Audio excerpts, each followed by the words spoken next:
Hey everyone, welcome back to another video here on the channel. Today you join me in Napa, California because Toyota was kind enough to fly me out to check out some of their latest 2026 model year products, including this vehicle sitting behind me, which is the 2026 Corolla Cross Hybrid. Now, believe it or not, I have never even sat in, let alone driven the Corolla Cross in either the gas or the hybrid powertrain, so I'm excited over the next day to get behind the wheel of both these vehicles and experience them for myself to see if it lives up to the hype from Toyota and the subcompact class of SUV in general with either of the two powertrains, and see ultimately if this is a vehicle that you should be shopping for if you're in the market for one of these vehicles. So in today's video, we're gonna do a quick walk around tour, go over some of the updates and changes here for 2026 versus that of 2025, and also give you guys my in-depth driving impressions of this vehicle and see ultimately if I like it, dislike it, or how I feel about it in general.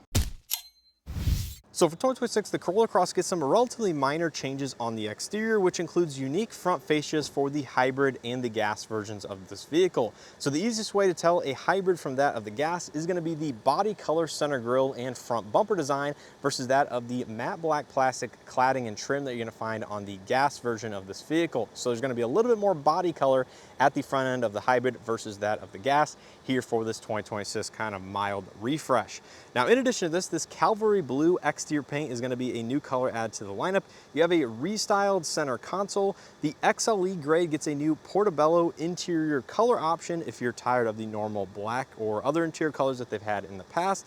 And finally, in terms of technology, the higher trims get a new 10.5-inch infotainment system and 12.3-inch fully digital instrument cluster to bring the technology on the inside of this vehicle up to date. But the vehicle in front of me is an XSE Hybrid, which is a fully loaded model of the hybrid. It is finished in that new Cavalry Blue, and it has the black leather interior. So starting at the front end of this XSE Hybrid, you're going to find the LED projector headlights with the daytime running lights and turn signals all in this upper housing right here. Vehicle does feature front and rear parking sensors, does have, of course, fog lights down below, which is a nice addition for the subcompact SUV space. You have that new front fascia, which mimics a little bit of some of their other hybrid or recently updated products across the lineup. And then you have the radar for the Toyota Safety Sense 3.0 and all of the additional features that has to offer. Now, coming around to the side profile of the vehicle, you do find a fairly stylish exterior, and this one does have the two-tone paint option, which includes the gloss black roof and mirror caps versus that of the standard body color paired to the gloss black alloy wheel design. Now, coming in a little bit further, these are going to be the gloss black wheels that the XSE does have to offer. It is going to be wrapped in a 225, looks like 55, 18-inch alloy wheel, so it's going to be a gloss black alloy wheel. Looks very nice, especially contrasting against this blue paint with the matte black plastic cladding on the exterior. You do have the gloss black mirror caps with LED turn signal integration, as I was mentioning. The mirrors are going to be heated and do, of course, feature blind spot detection. You have the regular proximity entry on both of the two front door handles, and then coming back to the side profile, you have a little bit of silver accent trim in the upper belt line, and then the gloss black roof, which I think definitely separates and gives it a unique style versus that of a lot of other subcompact SUVs in the space. And then this one is optioned with the sunroof up top, and it has the roof rails if you want to use additional accessories or anything like that. Now, coming out back, you'll find the LED taillights at the rear of the vehicle. You have gloss black badging for the Corolla Cross, Toyota, and XSE Hybrid on the right side. Rear parking sensors, a little bit more gloss black at the bumper, which separates the standard black plastic from that of the premium trim. There's going to be the backup camera, badging, rear window wiper, all the usual stuff that one would expect on a vehicle like this. And yeah, that is basically going to be the exterior. I actually really do like the Corolla Cross branding here on the C-pillar in that bright chrome trim. Separates it out versus the competition. Again, reminds you of the exact vehicle that you are going to be driving. But let's go ahead and take a look on the interior of this vehicle so you guys know exactly some of the features and changes that they did do for 2026. Once again, this one has the black leather interior. Taking a look at the door panel, looks like you do have some nice softer touch materials up top with accent stitching. There's the armrest, power windows, mirrors, locks. Looks like only an illuminated driver window, which is a little bit frustrating compared to some of the other vehicles I've had in the past, which all the windows and switches are illuminated. Makes it a little bit easier to see at nighttime. A little bit of silver trim, a good amount of bottle storage, and then you have the audio system down below. Coming to the driver's seat is going to be a fully powered driver's seat with two-way power lumbar. There's the blue accent stitching, which I assume comes on some of the higher grades, including this XSE. adjustable headrests, and there's going to be a look at the dashboard, which includes some of those updates to the technology for 2026. So here in the interior of this XSE Hybrid, immediately you can see the updated and upgraded technology that Toyota has given this vehicle for 2026. So in front of the driver, you're going to find the 12.3-inch fully digital gauge cluster, very similar in design to that of some recently updated products across their lineup. I think just overall brings it much more up to date than that of the previous gauge cluster design. And this is going to be controlled, looks like here on the left side of the steering wheel. So you have the normal 3-quadrant configurable displays on the left, middle, and right portion. It does have a little bit of a lag compared to some other vehicles, but it's actually a little bit better than that of some other products I've tested and had, of course, on press loan. Coming back to the steering wheel, this is going to be a leather wrapped steering wheel that is going to be heated via a button in the center console. Left side, you have audio multimedia and the digital gauge cluster controls. On the right side, you have the Toyota Safety Sense 3.0 with adaptive cruise, lane tracing assist, and a little bit more audio multimedia. On the back side, it looks like you're going to have paddle shifters, which either might control the regen levels or the actual transmission shifting itself. Then you have automatic headlights, fog lights, and then just regular power intermittent wipers. To the left of the steering wheel, we have gauge dimming. Looks like high beam assist, traction control off, manual tilt telescopic steering column, soft touch here, excuse me, this is hard touch, which mimics soft touch. So this is just plastic textured to look like soft touch. And then you do have that JBL tweeter for the premium audio. And then coming back to the infotainment system, this is one of the new additions, is the 10.5-inch touchscreen infotainment here in the center console on those higher trim levels. You can see it does stick up quite a bit from the actual placement in the dashboard, which may hinder visibility a little bit depending on how you have the seat set and everything like that. But personally, with the seat all the way down, it's about flush with the actual hood line right there. Now this does have wireless Android Auto, Apple CarPlay, Sirius XM, AM, FM, USB, Bluetooth inputs as well. All the usual vehicle information, energy flow, vehicle alert, usual stuff that you'd expect from their latest UI and infotainment system and things like that, which I do have videos here on the channel going over that in detail. Down below that, you have dual zone automatic climate control, heated front seats with heated steering wheel with the retained type of switches. I actually really do like that. You have your drive mode selection and dedicated EV mode. This vehicle has sport, normal, and eco drive modes. Wireless charging pad down here. And then it looks like you have a USB-C charge, maybe data port, electronic parking brake. There's the gear shift with a leather wrap boot and things like that. 2 decently sized cup holders, padded armrest, which actually feels pretty premium. Inside, you're going to find the USB-C port as well as another 12-volt outlet. And then up top, we do have plastic pillars with a soft touch carpeted type headliner, microphone, Vandy illumination, which is going to be LED. Looks like you do have an auto dimming, or excuse me, a manual dimming rear mirror, but it is frameless in design. And then up top, we have the power sunroof controls, the overhead LED illumination, emergency SOS services. And there's that sunroof, which is actually fairly reasonably sized for a vehicle of this size and this class. But that's gonna be a look here at the front seat. Let's go ahead and take a look out back. Now take a look at the second row of the Corolla Cross XSE Hybrid. Materials are going to fall through somewhat from the front seat. So starting out here on the door panel, you will have the hard touch textured upper, which mimics soft touch, but you do at least get a soft touch padded armrest. You have integrated bottle storage, no additional storage down below. And then take a look at the seating surfaces. These are going to be mostly the same as the front with the 2-tone leather wrapped with the accent stitching in the middle. Stepping inside, the step-in height's actually very easy, and you have a good amount of roof headroom getting in because you kind of go down within the vehicle. There's going to be a look at the front dashboard. Do have rear AC vents, looks like a little bit of additional, charging storage down below. No map pocket on the driver's side, but you do get one on the passenger seat. Seats do fold down 60-40 split. You have a center armrest with 2 additional cup holders, overhead illumination. And in terms of space behind my approximate seating position, I'm gonna have at least a couple inches of legroom, a couple inches of footroom, and headroom's not gonna be bad either with the optional power sunroof because I have at least 2+ inches of headroom as well. And I'm not sure the seats actually do recline. It looks like they don't, but they do fold down as I mentioned.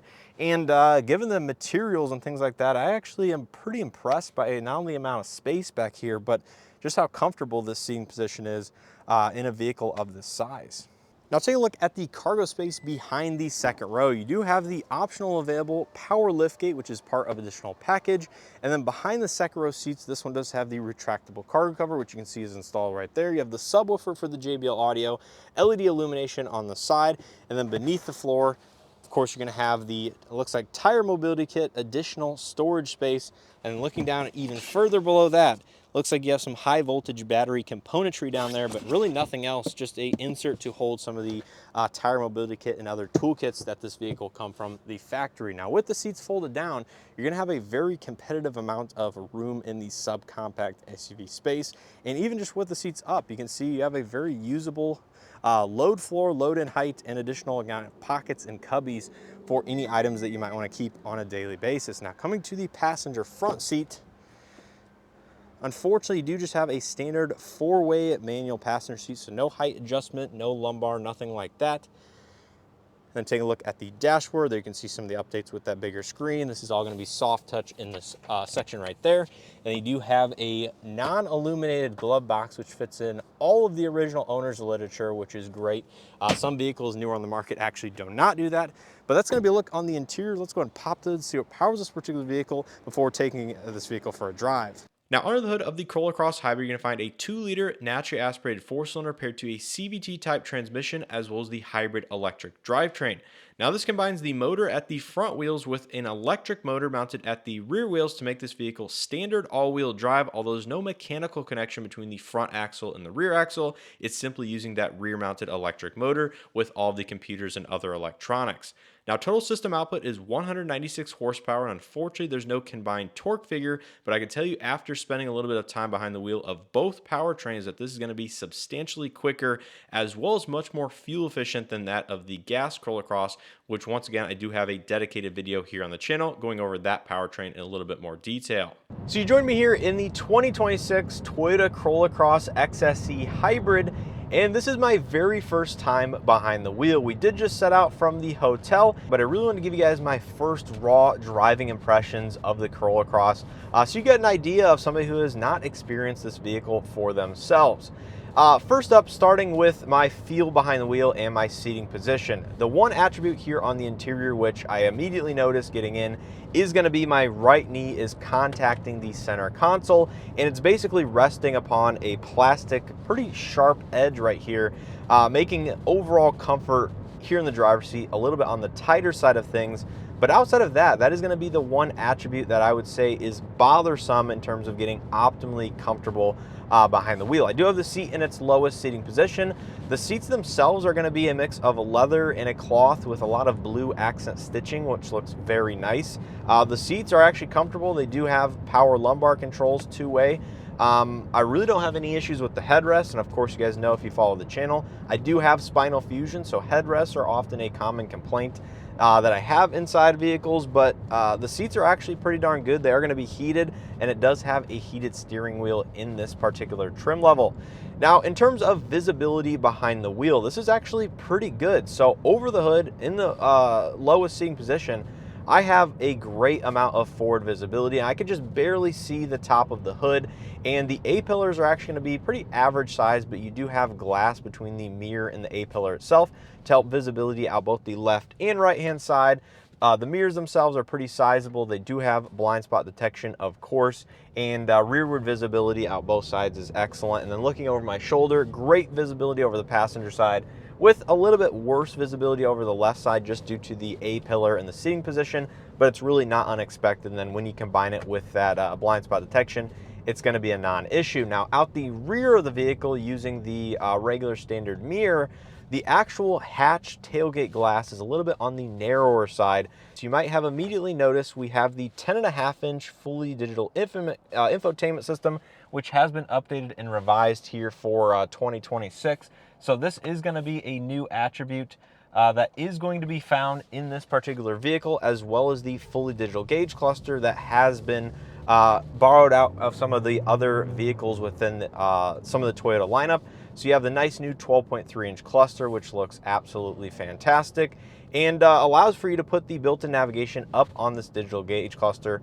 So all in all, I think it's a pretty cohesive system, and really what we've been familiar with in other Toyota products for the last several years. And speaking of that, the base Corolla Cross now gets a 7-inch fully digital gauge cluster, upgraded from the former 4.2-inch kind of standard analog setup.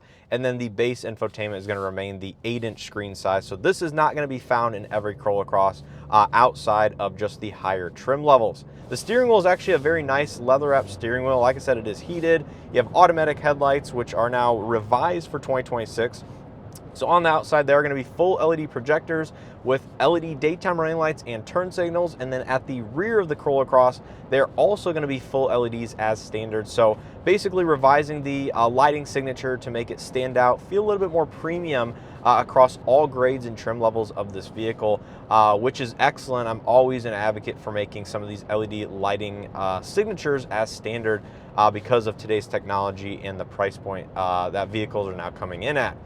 Now, in terms of my first driving impressions of this vehicle, this one has the 2-liter 4-cylinder hybrid system underneath the hood paired to a CVT and an on-demand all-wheel drive system using an electric motor at the rear axle. So there's no mechanical connection between the front and the rear like there is in the gas Corolla Cross, which we will be, of course, testing either in this video or a separate video here on the channel. But it feels pretty darn peppy. It puts out 196 combined horsepower, not sure on the combined torque figures, but putting my foot down into it, you can hear a little bit of the CVT drone, but it gets up and moves. It's not going to be winning any races out there, and we are going up a little bit of a hill here. You can see I am accelerating. I mean, for a vehicle of this size and in this class and category, it's really not going to be all that bad.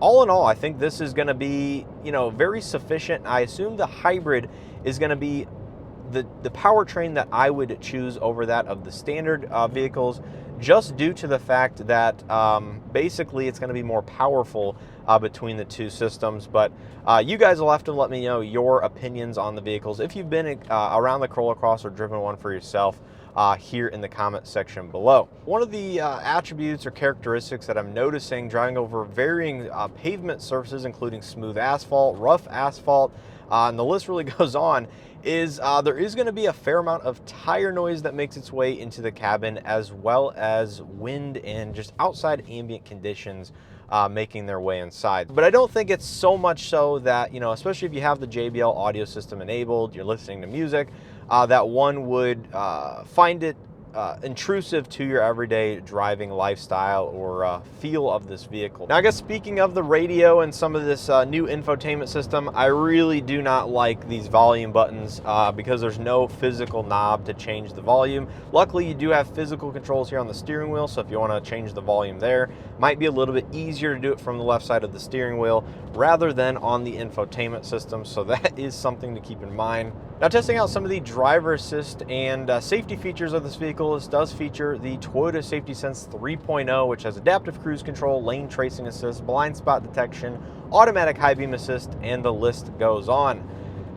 Now, immediately going around some of these sharper turns, you can actually feel the car slowing down a little bit to make the turn a little bit more safe and controllable for the average driver out there. But of course, with the lane tracing on, it will obviously center the vehicle using some of the lane markings on the roadway, which we have enabled right here.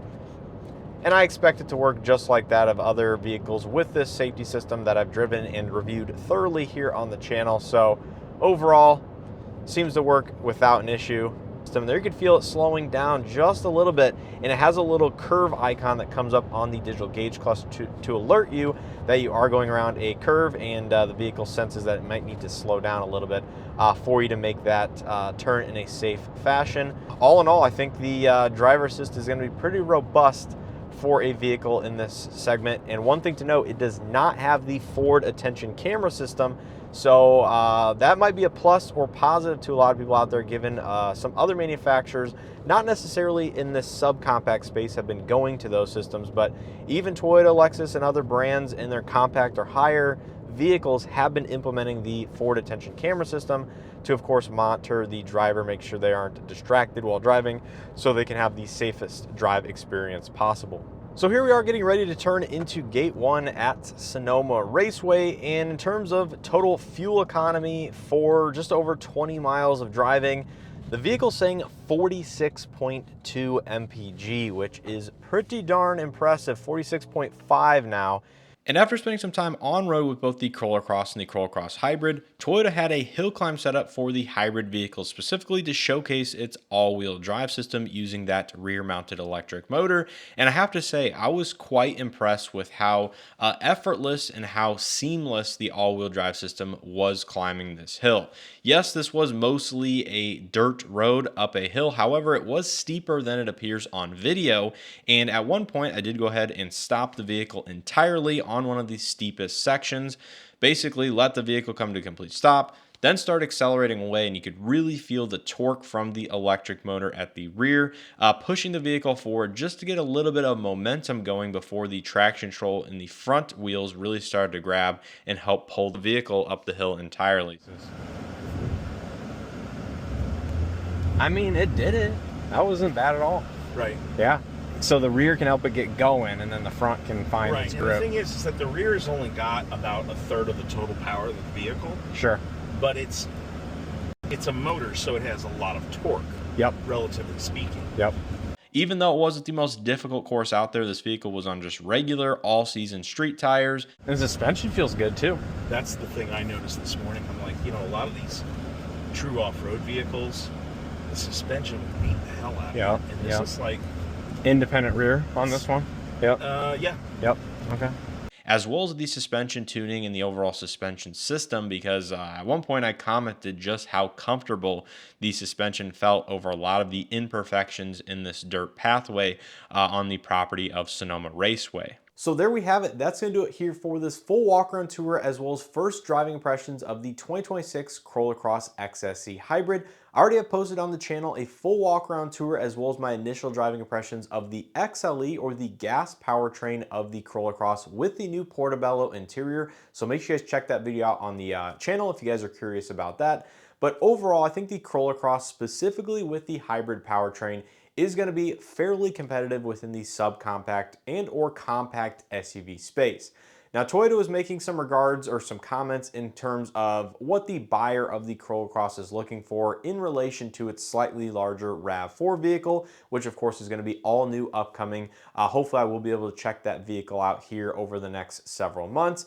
But the Corolla Cross is obviously going to be a little bit on the more entry-level side of things, where the RAV4 is going to be a little bit larger and a little bit more family-oriented than that of the Corolla Cross. But this vehicle can still be used for that type of situation. And given the fact that it offers a hybrid powertrain in this specific segment, at the price point that it does is pretty impressive. You know, over 40 mpg combined, with the electronic all-wheel drive system coming standard. Of course, nearly 200 combined horsepower is very sufficient in this space for a vehicle that weighs roughly 3,400 pounds, all in, fully loaded, just like this one, which is about 120 to 140 pounds more than that of an equivalent XLE all-wheel drive. So it isn't really all that much heavier, and apparently they share the exact same suspension tuning and setup. So my difference that I felt on the hybrid side of things is likely just due to the fact that it's going to be more smooth in its power delivery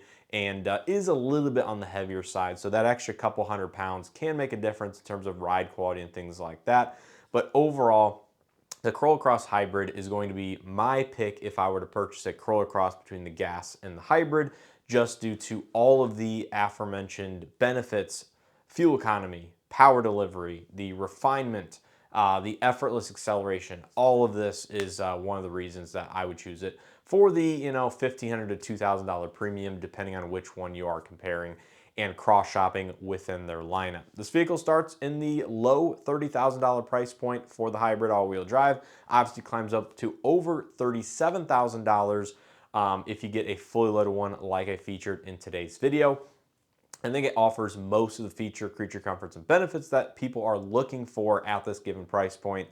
However, it is going to be one of the more pricey options in this particular segment. But then again, it is a hybrid. It does offer a lot of unique benefits and things like that, where some of the competition is geared more towards their mechanical all-wheel drive systems or their performance in terms of handling suspension, like the CX-30 and the CX-30 Turbo, for example.